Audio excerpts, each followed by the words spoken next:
그러면 이어서 두 번째 발표를 들어보도록 하겠습니다. 두 번째 발표는 ESG 시각에서 본 글로벌 컴플라이언스 기준서 ISO 37301의 2해라는 주제로 한국준법진흥원 용석광 이사님께서 발표를 해주시겠습니다.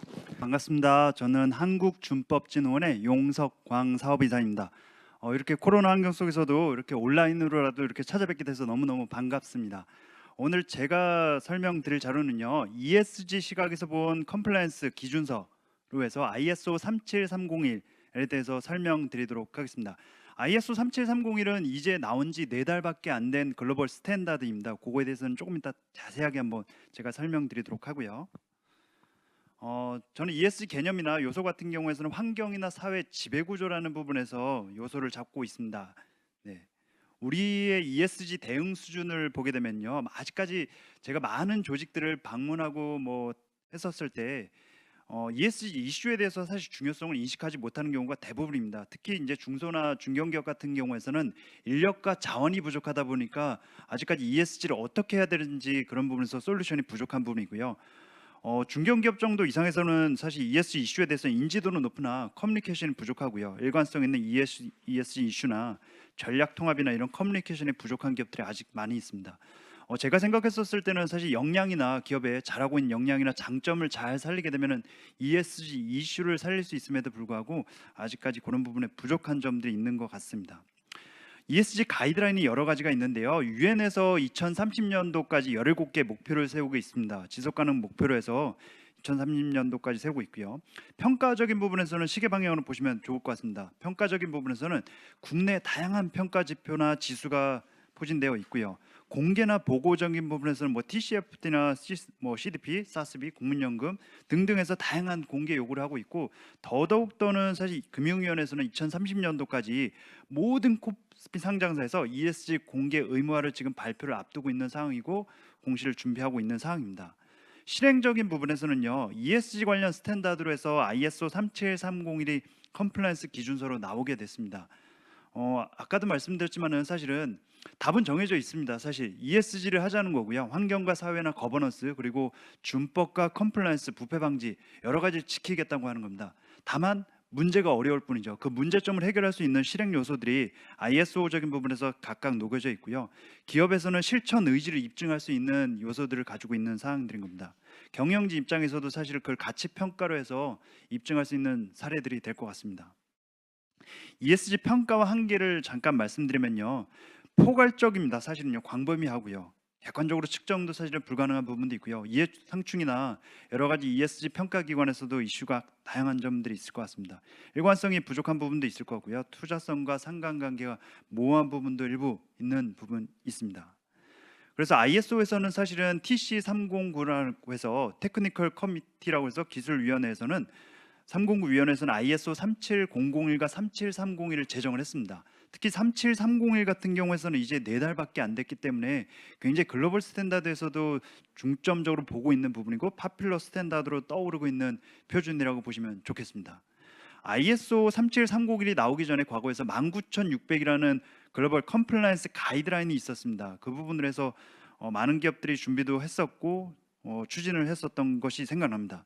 37301 같은 경우도 나오기 전에, 스탠다드가 나오기 전에 굉장한 이슈가 많았었습니다. 아르헨티나나 홍콩이나 뭐 호주나 여러 가지 기업 나라들을 제가 방문했을 때 각 국제사회에서 사실 반대도 많았던 게 사실 ISO 37301 컴플라이언스 제도였었습니다. 각 나라마다 법과 규준과 규약과 스탠다드들이 다 틀린 부분을 가지고 어떤 기관에서 인증한다는 부분과 어떤 기관에서 그거를 스탠다드를 만드냐는 부분의 이슈가 굉장히 컸었던 부분입니다. ISO는 크게 두 가지로 나누게 됩니다. 가이드라인을 뒤에 끝에 0이 붙는 가이드라인이 있고요. 끝에 1이 붙는 리콰이먼트가 있습니다. 이런 부분으로 참고해서 보시면 좋겠습니다. 그래서 글로벌 스탠다드하고 ESG하고 어떻게 연결되냐라고 보시면요, 환경, 사회, 지배구조적인 부분에서는 환경적인 부분을 보시면 ISO 14000이라고 있습니다. 50001이라고 해서요, 에너지 경영 시스템이 있고요. 사회 측면에서는 9001 환경 경영 시스템이 있습니다. 더불어서 ISO 45001 같은 게 중대재해처벌법이 시행이 되기 때문에 안전보건으로 해서 굉장히 떠오르고 있는 스탠다드 중에서 하나고요. 지배구조 측면에서는 ISO 37001이 2016년도에 퍼블리시가 됐습니다. 다음으로는 ISO 37301이 2021년도에 퍼블리시가 됐습니다.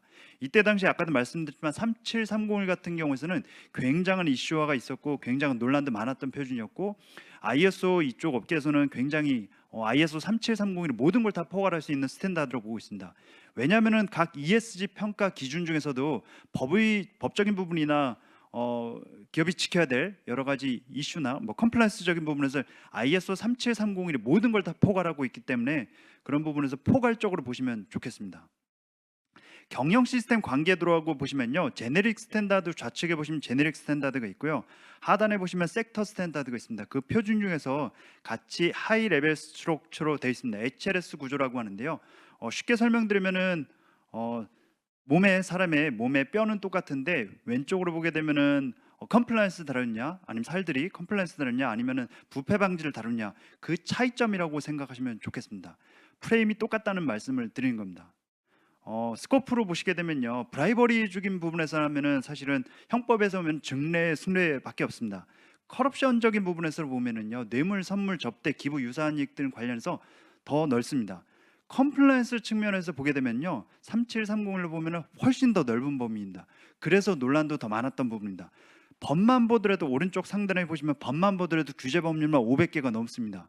그렇기 때문에 뭐 규정과 규약과 뭐 정책과 프로토콜, 뭐 스탠다드, 원칙, 뭐 코드, 뭐 인허가, 행정 명령 모든 걸 다 포괄하고 있기 때문에 37301은 그만큼 범위도 넓고 다뤄야 될 요구 사항도 굉장히 많은 표준이라고 보시면 좋겠습니다. 37301 다큐멘티드 인포메이션에서 필수적으로 갖춰야 될 요구 사항들이라고 하고 있습니다. 잠깐 한번 읽어보시면 감사하겠습니다. ISO 37301 프로세스를 잠깐만 설명드리면요, PDCA 사이클에서 플랜하고 도하고 체크하고 개선하는 이런 프로세스를 갖추고 있고요. 각각 내용을 보시게 되면은 내용마다 각각 질서가 있고 메시지가 있고 하나하나 연결된 점들이 있습니다. 쉽게 설명드리면은 퍼즐처럼 컴플라이언스 퍼즐을 맞추는 기분이라고 한번 보시면 좋겠습니다. 그런 부분에서 글로벌 스탠다드로 해서 베스트 프랙티스로 해서 각 나라마다 좋았던 컴플라이언스 제도를 모두 다 모아놓은 제도라고 보시면 좋겠습니다. 제가 제도를 여러 가지 말씀드리는데요, 제도라는 건 제가 여러 기업들을 좀 다니면서 느꼈던 건 뭐냐면은 좀 현실에 기반해서 둬야 된다고 하게 됩니다. 경영진이나 뭐 컴플라이언스 부서에서도 굉장한 이런 부분에서 시스템을 갖추자 노력을 많이 하고 계신데요, 옷에 맞는 옷을 입어야 된다고 생각하고 있고요, 그거는 제도는 현실에 맞아야 된다고 저는 생각이 듭니다. 그래서 아까 말씀드렸듯이 HLS 구조로 해서 내용을 보시게 되면 37301과 37001 내용이 크게 다르지가 않습니다. 컴플라이언스 표준의 역사를 잠깐 말씀드리면요, 1998년도에 있던 AS/AZ, 호주나 뉴질랜드 스탠다드, 우리는 KS라고 하죠. 그런 스탠다드를 가져와서 우리나라의 CP 등급 평가라는 제도를 공정거래위원회에서 제도를 만들었습니다. 그리고 2014년도에 ISO 19600이 나왔고요. 2021년 4월 달에 있습니다. 4달도 안 된 표준입니다. ISO 37301 리퀘어먼트로 제도로 퍼블리시가 됐었습니다. 조직별 ESG 대응 방안에서 잠깐 말씀드리면요, 공통적인 부분에서는 제가 여러 기업들을 다녀봤었을 때 실행이나 실천 의지나 이런 가치적인 부분을 높였을 때는 ISO 37301을 컴플라이언스 기준을 통해서 그 스탠다드를 인증을 받던 안 받던 해서 다양한 법규나 규범이나 이런 부분 리스크, 감경 요소가 굉장히 중요할 것 같고요. ISO 37301에서 제일 중요시 여기 있는 거는 의무 사항입니다. 오블리게이션 준수입니다. 그 오블리게이션, 각 규범과 규약과 여러 가지 회사에서 다뤄야 될 각 상황들을 다 다루고 그걸 리스크를 경감시키는 게 굉장히 중요할 것 같습니다. 대기업적인 부분에서는 뭐 정기적인 리스크는 지속가능 보고서나 ESG 운영 평가라고 계시고요. 중소기업적인 부분과 공공기관은 한번 보시면 좋겠습니다.